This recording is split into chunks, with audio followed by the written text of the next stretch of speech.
Je m'appelle Merveille Tazou, enseignante de formation, journaliste de profession et féministe par conviction. Je suis aussi la personne qui se cache derrière le média féministe africain, un média 100% digital et engagé pour la libération des femmes et des filles africaines.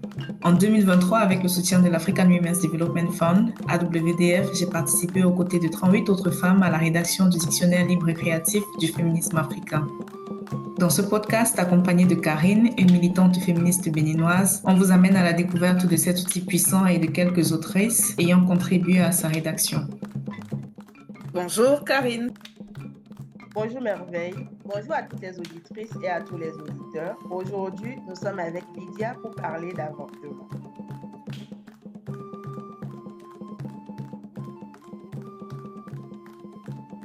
Lydia, bonsoir et merci à toi d'accepter cette interview.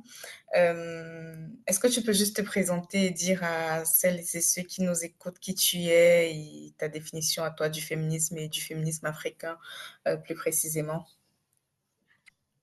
Bon, je suis Lydia Lobet, euh, j'ai euh, j'ai 43 ans, j'ai eu 43 ans cette année. Je suis maman de 4 enfants. Je vis en région parisienne. Oui. Waouh, j'aurais pas cru. Ok, d'accord, d'accord. Et s'il te plaît, je précise très fièrement que j'ai déjà ma grande qui est partie à la fac cette année. Donc, Ah, waouh, ouais, félicitations. c'est une Ah, très grande waouh, fierté pour moi. J'exerce en tant que chef de projet en banque d'investissement, donc chef de projet d'accord. informatique. Et Mhm. à côté, j'ai voilà, d'autres projets comme le magazine Le Pas Féminin, un podcast, Allô Maman Solo, parce que je me suis retrouvée les quatre fers en l'air après mon divorce. Il fallait gérer les enfants. Et, et voilà, d'autres. Bah, félicitations à toi d'avoir divorcé déjà. Ouais, vas-y. Et oui, les femmes dans la finance. On est en train on prend le domaine d'assaut. Et voilà, donc c'est vrai que j'ai d'autres projets et le féminisme, c'est quelque chose qui me tient à cœur parce que j'ai quand même baigné dedans et je ne suis pas arrivée dans le mouvement par hasard et je ne suis pas encore non plus dans le mouvement comme je voudrais être. Je vais expliquer. Pour faire court, en fait, ma mère est journaliste de formation et en fait, le magazine Le Pas Féminin vient du fait qu'on s'est rendu compte que quand au Cameroun, on fêtait les 50 ans d'indépendance, on mettait pas assez les femmes en avant. Donc, on voyait les colonels, les machins, voilà, les hommes, les militaires, les politiciens, etc. Et on voyait on s'est dit, mais quand même, il y avait quand même des femmes qui étaient aussi là. Et c'est de là que le magazine est parti. Et finalement, j'ai pris le parti de donner la part belle à la femme, en fait, de valoriser, en fait, ce que la femme faisait et d'essayer aussi d'être ce relais entre justement ces femmes qui étaient nos grands-mères, nos arrière-grands-mères, et nous, la jeune génération d'aujourd'hui. Donc, quand je dis jeune, c'est quand même il y a 10 ans. Donc, j'avais la trentaine. Donc, les petites sœurs qui avaient la vingtaine à l'époque, en fait, c'est un peu comme ça que j'ai construit en tout cas, le positionnement du magazine et que je suis vraiment rentrée dans le féminisme et que j'ai cherché via ce magazine-là, justement, comment apporter ma contribution, en fait, au féminisme. Pour moi, je l'ai toujours vu comme, et d'ailleurs, un des lives qu'on avait fait, peut-être que les autres pays ne connaissent pas ça, mais on a au Cameroun le 8 mars, ce qu'on appelle le pagne du 8 mars.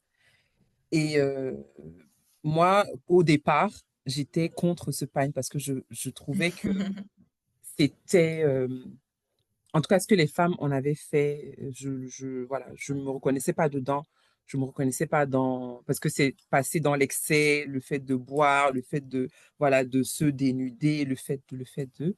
Et en fait, en cherchant l'histoire de ce pagne, en parlant à ma mère, justement, qui a été parmi les premières à avoir cette idée-là, c'est que quand elle le faisait dans les années 80, c'était pour attirer l'attention de la société, attirer l'attention de la société sur justement les violences que subissaient les femmes et faire de ce pagne un emblème justement qui va contribuer, qui va interpeller tout un chacun en fait.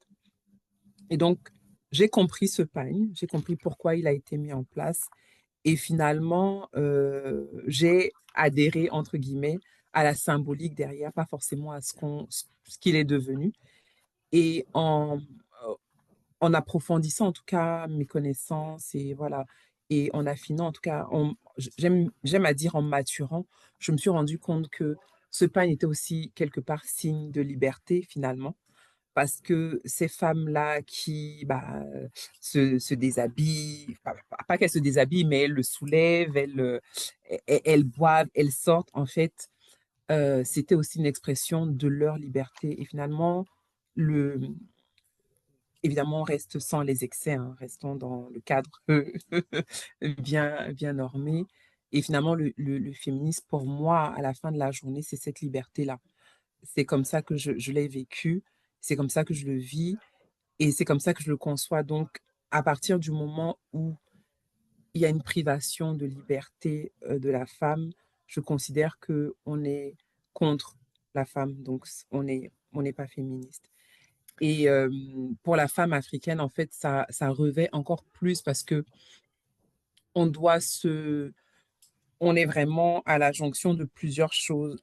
Nos traditions, les religions qui nous ont été importées, la société dans laquelle on vit, qui est très, très, très disparate, et la projection, en tout cas ce qu'on voit de l'extérieur de l'Occident. C'est-à-dire que quand on est sur le continent, quand on est à l'extérieur, on ne vit pas du tout euh, sa couleur de peau de la même façon. Et donc, le combat féministe est aussi différent.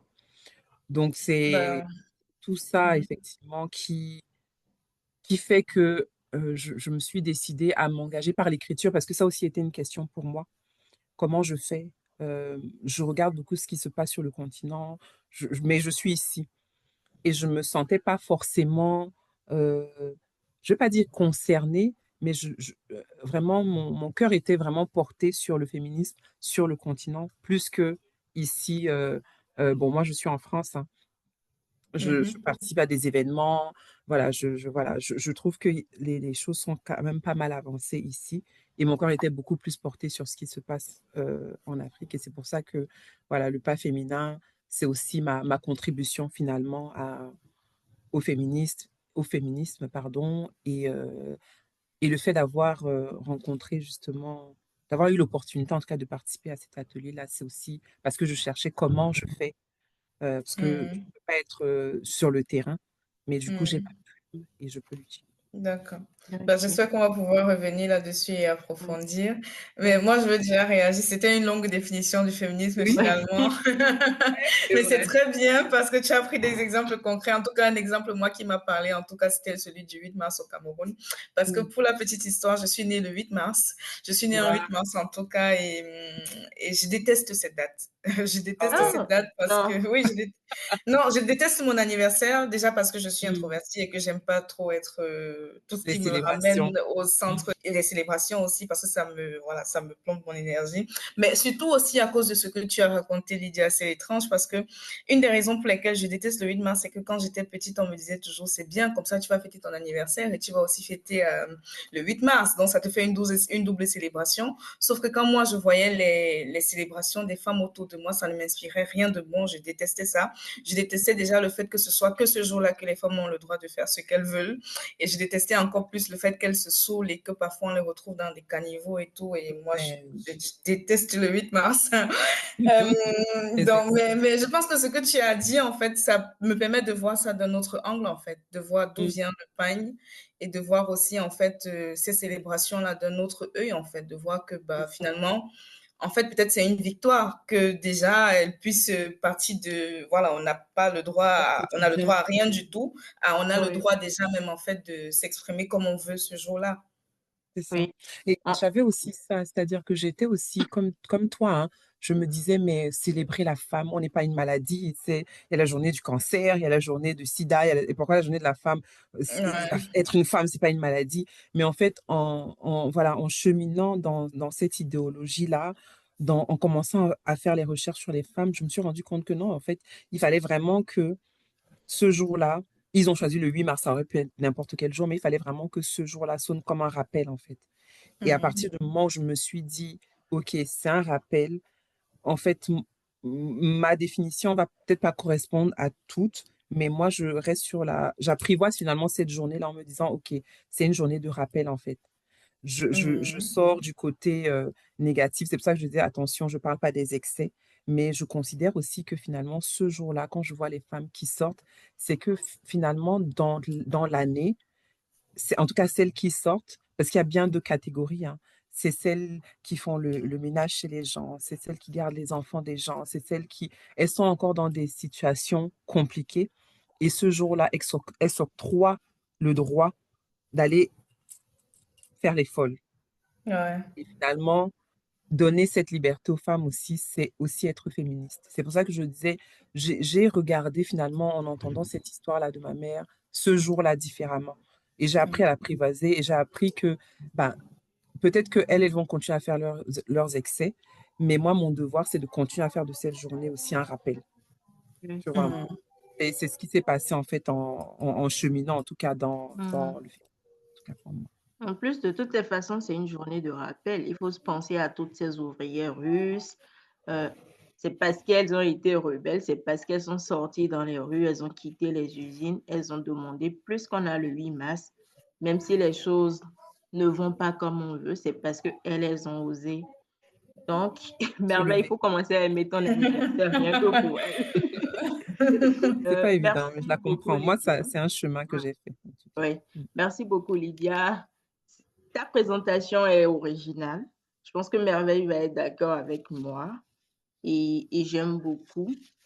Tout à l'heure, en parlant, tu as déjà mis le doigt sur des mots qu'on aura abordés comme les religieux, la société et tout, parce que nous allons parler justement d'avortement.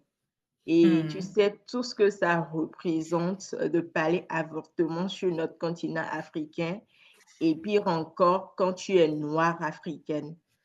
Donc, quand toi, tu as pioché le mot avortement, qu'est-ce que tu as ressenti de te dire, je veux écrire sur ce sujet qui divise? J'ai dit, ah, Seigneur, il n'y avait pas un autre mot. Pourquoi moi? Pourquoi moi? Surtout que moi, j'ai une, comment on va dire, une vision très, très arrêtée, en fait, tu vois. Moi, je suis anti-avortement, de Hmm. base. Donc, quand tu tombes sur un mot comme ça, tu te dis, ah, qu'est-ce que je vais bien pouvoir dire? Mais dans le contexte, en fait, finalement, du féminisme, on revient encore à ce que je disais tout à l'heure, c'est une liberté. C'est-à-dire que l'avortement, c'est ma liberté de garder ou de ne pas garder à la fin de la journée. Et donc, c'est ça qui a résonné. C'est-à-dire que on n'est pas dans qu'est-ce que toi tu veux faire. C'est-à-dire que le contexte du dictionnaire, c'était on te donne un mot, qu'est-ce que tu mets derrière? Et finalement, c'est pas forcément, en tout cas, ce mot-là, j'ai pas voulu dire ce que moi, ma position intrinsèque, mais j'ai voulu donner une position par rapport à ce que je pensais du féminisme dans ce mot-là. Et pour Hmm. moi, c'est une liberté, en fait. Une liberté dans une société où on ne te donne pas, on ne te la donne pas finalement, de, de choisir. On Hmm. t'impose, en fait, Hmm. de Bah, garder. c'est intéressant parce que je vais déjà arriver à la fin de ton article, mais parce qu'à la fin de ton article, tu la termines par une affirmation et tu dis l'avortement est une décision de soi et le droit de demeurer. Donc, je me dis, non, Oui. attends, j'ai mal lu. Tu dis l'avortement est une décision de soi et doit le demeurer. Oui. Donc, je me dis, c'est quand même fort, en fait. C'est fort de finir là-dessus, de se dire que finalement, oui, c'est une décision de soi et ça Mm. doit rester comme ça. Et oui, on n'est pas sur qui aime, qui n'aime pas, mais on est sur, voilà, la personne qui prend cette décision. Qui prend cette Qu'est-ce décision. qu'elle, elle veut faire finalement. Exactement. Et ça revient finalement, et en écrivant, ça revient c'est remonter un peu plus haut que juste le côté maternel de l'enfantement, de la maternité, de la conception, parce que finalement, euh, on vit dans une société où les femmes sont beaucoup muselées. Et c'est aussi des avortements parce que tu peux être enceinte d'un projet, tu peux être enceinte de tellement de choses. En fait, tout ce que tu portes en toi, finalement, c'est une maternité. Bah, il y a celle qui se voit et celle qui ne se voit pas.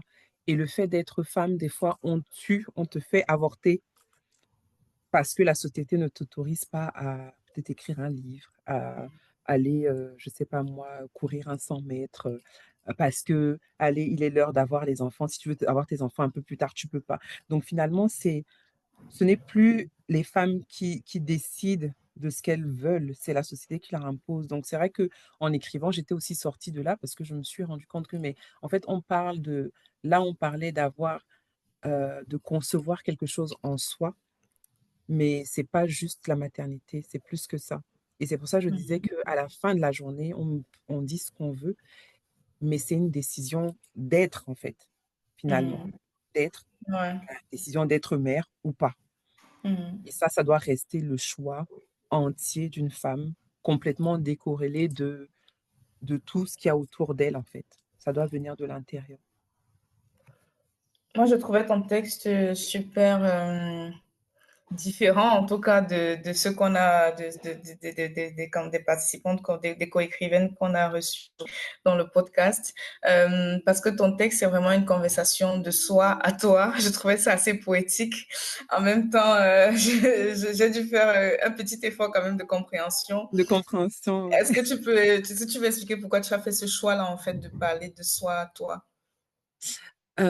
Parce que je veux dire que toi, c'est finalement un peu de l'extérieur. Tu vois ce que je veux dire? Quand je dis toi, je te pointe du doigt, c'est toi. C'est toi comme on te voit. Mais le soi est plus profond, c'est-à-dire que c'est ce qui est assis à l'intérieur de toi, tu vois. Donc c'est pour ça que même dans l'avortement, tu as toujours ce toi qui va te regarder et ce soi, cette décision en fait de l'intérieur. Donc ça reste la même personne, mais ça reste la personne vue de l'extérieur et la même personne vue de l'intérieur. Et donc, il y a ce dialogue-là, il y a ce conflit-là euh, qui certainement même arrive quand on se trouve devant cette situation-là. C'est qu'est-ce qu'on va dire à toi, tais-toi, parce que toi, tu es une femme, tu n'as rien à dire. Mais on va te dire aussi, comme on dit souvent, sois belle et tais-toi, tu vois. Mhm. Donc, mais c'est le soi belle, le soi de fais ce qu'on te dit, mais ta décision à toi c'est laquelle là-dedans. Donc, c'est pour ça que j'ai voulu jouer enfin, oui, un peu jouer avec ce côté où on a une personne, mais en fait, c'est deux positions différentes. C'est deux paradigmes, en fait. Le toi qui est ce que la société fait, ce que la société dit, et le soi qui est intrinsèque à la femme, en fait, qui elle est et ce qu'elle veut. Ouais, c'est super Donc, c'est poétique, je vrai que ça trouve. donnait un peu de gymnastique. C'est poétique, c'est philosophique, c'est tout. Euh, Lydia, tu nous as partagé ta position sur l'avortement et tout. Mais moi, je suis assez curieuse et je veux quand même suivre ce qui était Mhm. prévu et tout. En tant que mère, oui, parce que tu as dit être mère et tout, est-ce que tu partages l'avis des gens qui pensent que la maternité est innée, que les femmes en Afrique n'avortent pas, que c'est une conception exportée, non, une conception importée Mhm. de l'Occident et tout? Est-ce que de façon objective et tout, tu partages aussi cet avis? Ou qu'est-ce que tu en penses? Alors, personnellement, je suis contre par conviction. Mais heu, j'entends que des fois ce soit nécessaire, OK? Heu et en fait, je peux pas, comment on va dire? Je ne pourrais pas m'aligner derrière des gens qui estiment que les femmes en Afrique ne devraient pas. Pour moi, il y a des circonstances. Pour moi, ça revient encore à la liberté de la femme. Qu'est-ce qu'elle est capable d'absorber, d'assumer? Il n'y a aucun intérêt à forcer une femme à avoir un enfant dont elle ne veut pas, dont elle n'a pas la capacité de s'occuper intellectuellement. Il y a tellement, tellement de choses qui peuvent expliquer. que je reviens encore sur ce point, c'est qu'est-ce que la femme veut. Par contre, euh, le côté, j'ai envie de dire, l'autre côté extrême, où on va se retrouver à... Parce que, bon, à un certain âge, on connaît quand même, voilà, son cycle. On ne se met pas dans, voilà, on ne se met pas dans des positions où, après, la seule solution, c'est l'avortement. Je ne sais pas si vous savez la différence. Donc, il y a le Ouais. côté où, euh, soyons libres, mais n'en abusons pas non plus. Moi, c'est vraiment ça. C'est-à-dire que on est quand même déjà assez, on est dans une société où il y a tout. On sait comment les enfants sont conçus. C'est pas un miracle. C'est pas. Donc, mettons-nous, protégeons-nous, mettons donc dans les conditions où on évite, parce qu'il faut pas oublier que ça peut être aussi un danger pour la santé. Il faut pas oublier que les conditions dans lesquelles ça se fait, souvent, c'est pas les conditions optimales.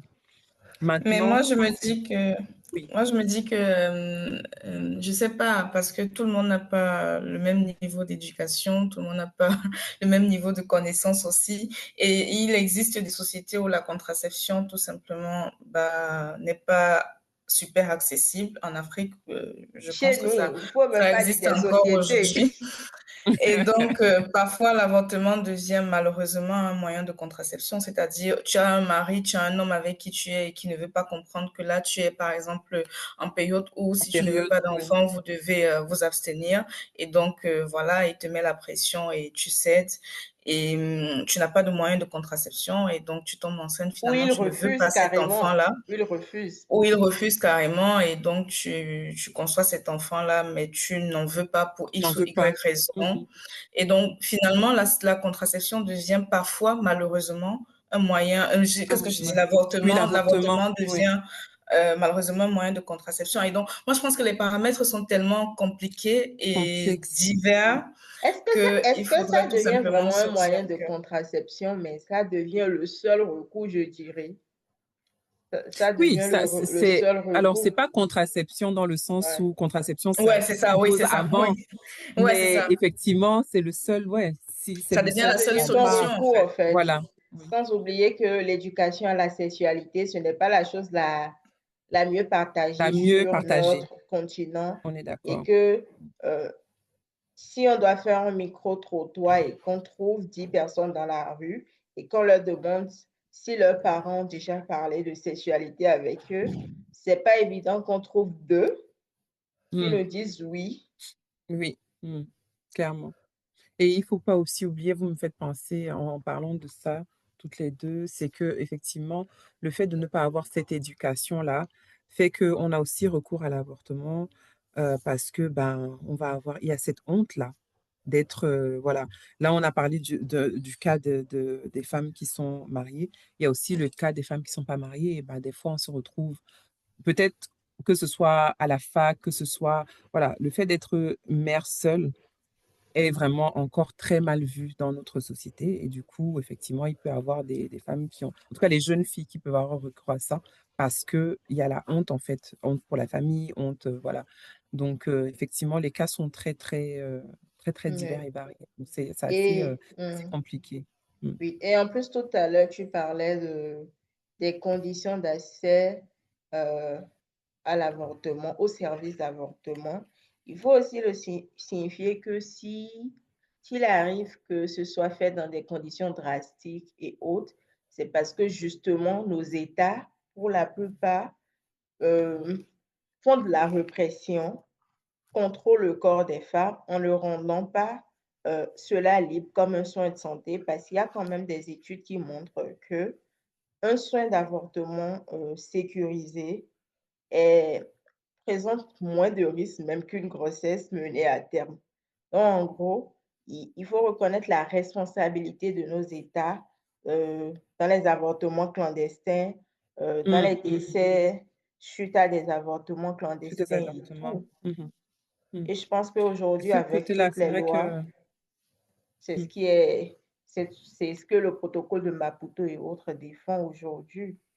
Il faut, Après, est-ce que c'est vraiment... Enfin, on n'a pas encore vraiment d'application réelle. C'est-à-dire que euh, c'est assez compliqué, entre guillemets, de trouver, comme tu disais tout à l'heure, Alors, il y a dans les pays où c'est légal, on va avoir des cliniques qui vont le faire ou des hôpitaux.